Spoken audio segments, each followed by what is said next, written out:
Guess who's back, bitch? Hi everyone, welcome back to my booktube channel. My name's Tolani and you're watching Tea Time with Tea Reads. Maybe I'll read a book, or maybe 2 or 3. I'll add a few more paintings to my gallery. I'll play guitar and knit and cook and basically just wonder when will my life begin. Maybe I'll read a book, or maybe 17. I'll add a few more paintings to my gallery. Play guitar and knit and cook and basically just wonder when will my life begin. So hi everyone, welcome back to my booktube channel. If you've been here before, welcome back, and if you are new here, you are most definitely welcome to my inner circle.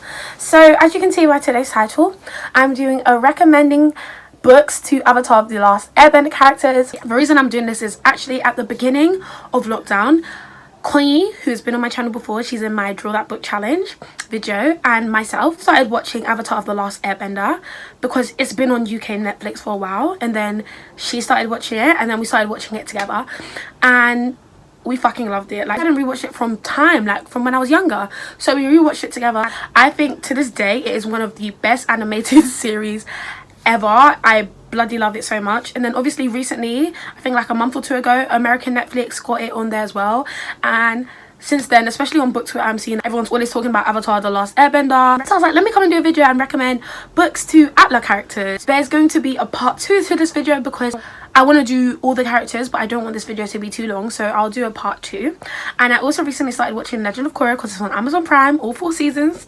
I've never watched that, so that should be a fun experience. Without further ado, let's get into the video. So the first character we're going to recommend a book to is Aang.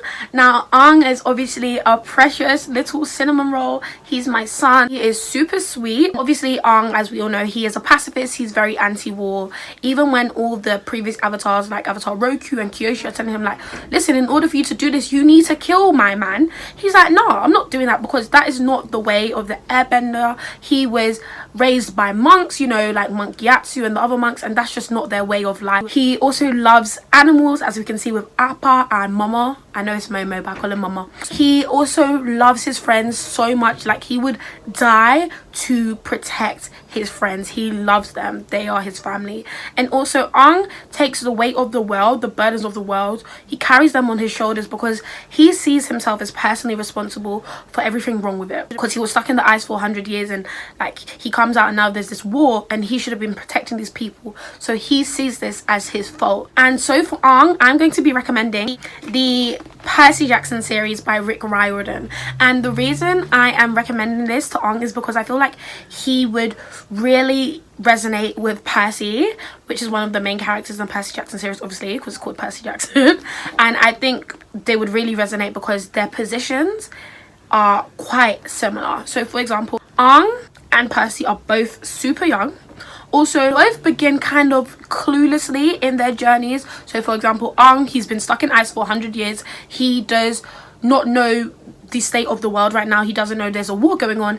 And Percy's also really clueless in that regard too, because beforehand he does not know that there is this entire world filled with monsters and gods and goddesses and demigods. He does not know that. So they both start off very cluelessly, and also they both have the fate of the world in their hands. They are responsible for how the world is gonna end up. Like, it's in their hands, it's their responsibility, and that is a big burden to place, particularly on these people so young, because I think they both start off as 12 years old, so they have that in common. And I just think Aang would really resonate with Percy and his journey. And I also think Aang would love reading about the things that Percy, Annabeth and Grover get up to, their adventures they go on, because it would remind him of his friends, you know, Toph, Sokka and Katara. And so I definitely think Aang would love the Percy Jackson series. And the next character I'm recommending a book to is Katara.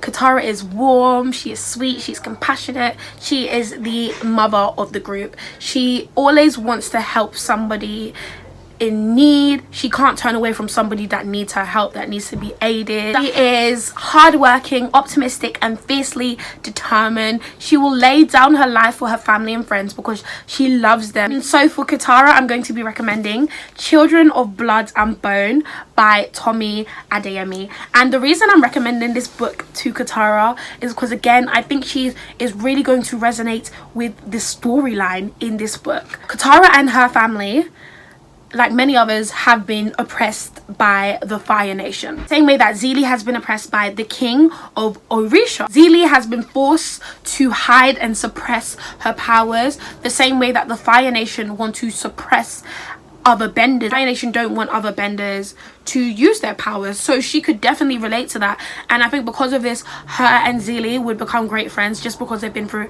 a very similar experience. They've both had loved ones stripped away from them because of their oppressors, aka Katara's mum has been taken away from her by the Fire Nation. That's not a spoiler, you get told in episode 1.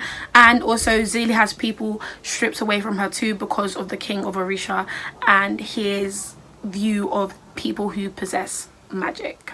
So that is for Katara. Now the next character is Sokka. I love Sokka. He is my baby. I think he has a great character arc. Usually when talking about Avatar The Last Airbender, we talk about Zuko, whose character arc is exemplary. I love Zuko so much. That is my baby, that is my son. But Sokka also goes through a change as well, because at the start of the series Sokka is really ignorant and misogynistic and closed-minded, and by the end of the series he has transformed. Sokka is incredibly adaptative, he's funny, he is fiercely loyal, he is extremely patriotic, and he loves solving things. He loves solving mysteries. He also likes creating things with his hands. He is a strategist, you know. He's very inventive and innovative, and though he doesn't have bending skills like the others in his group, he's the only non-bender in that group.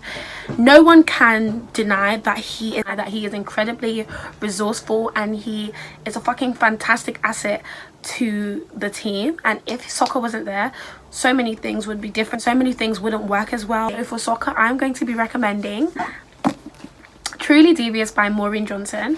And the reason I'm recommending this to Sokka is that when I was thinking what book would Sokka like, I was just thinking of that episode where he is trying to prove Avatar Kyoshi's innocence, and I just think Sokka would really enjoy the thought of getting to solve an unsolvable mystery. I think he would definitely think himself up for the task, and he would really enjoy the mystery aspect of it all. And so that is why I'm recommending this book to Sokka. Then we have fucking Zuko, who is the love of my life. He is my son, he's my baby. I just want to look after him. I enjoy him so much.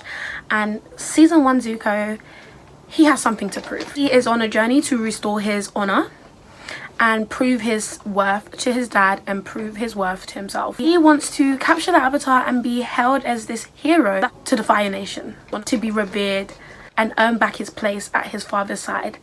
So for Zuko, I'm going to be recommending The Poppy War by R.F. Kuang. Now the reason I'm recommending this is because Rin, the main character in The Poppy War, she also has something to prove. She needs to prove that she is worthy to be at Singard, and I think that Rin also goes through some of the same things Zuko goes through. For example, her internal conflicts and power struggles, and Zuko also goes through those as well. So I think he would really understand what Rin is going through and therefore resonate with her. I also think that the anti-war stance tone this book takes on is one that Zuko would ponder on for a long time and appreciate and maybe even agree with, because as we see him develop in the series, we get to see that he starts to have a new perspective on war and the way the Fire Nation treats the other nations and other benders, and so I think he would really appreciate that aspect of the book as well. Then we have Azula.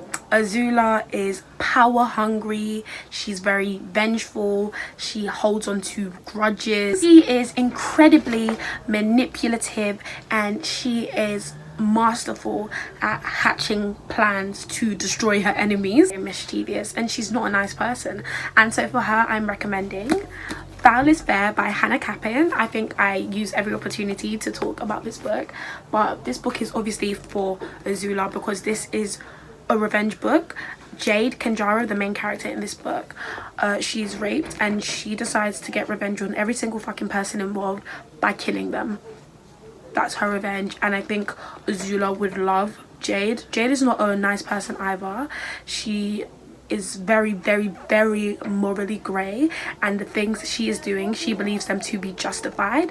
And I think Azula would fucking love Jade, and they could probably get on and hatch ways together in order for them to destroy their enemies and bounce off one another. Jade Kanjaro would be a great contestant to Azula, and Azula would love that about her, because she'd be like, finally a challenge, like everyone else is boring. And we have Toph, who I love. Toph comes in a bit later in the series. I think it's season 2. She resents being caged, feeling like she's being held back or controlled. She is incredibly resilient. Toph may be blind, but she's a fucking badass, and her disability doesn't hold her back in any way. She is still fully capable of being the fantastic earthbender that she is. She doesn't allow her disability to make her fear the world. She makes it her greatest fucking asset. And so for Toph, I will be recommending A Curse So Dark and Lonely by Brigid Kemmerer. And the reason I'm recommending this is because the main character in this, Harper, she has cerebral palsy. I hope I pronounced that correctly. Yes, she has CP, but she never allows it to stop her from fighting for what she believes to be right. And she is not any lesser because of her CP. And so I think on that level, her and Toph are very similar, because they don't allow their disabilities, their afflictions, to fucking stop them from being the badasses that they are. Yeah, I think Toph would fucking really appreciate this, because it portrays that, yeah, she can still be a heroine, she can still kick ass, she can still basically save the world despite her being blind. And yes, she already knows that, but I think she would appreciate. So those are all my recommendations for the Avatar The Last Airbender characters. Please like, comment, subscribe, follow me on all my social media. It will be linked down below. I'll see you all in my next video. Thank you so much. Bye.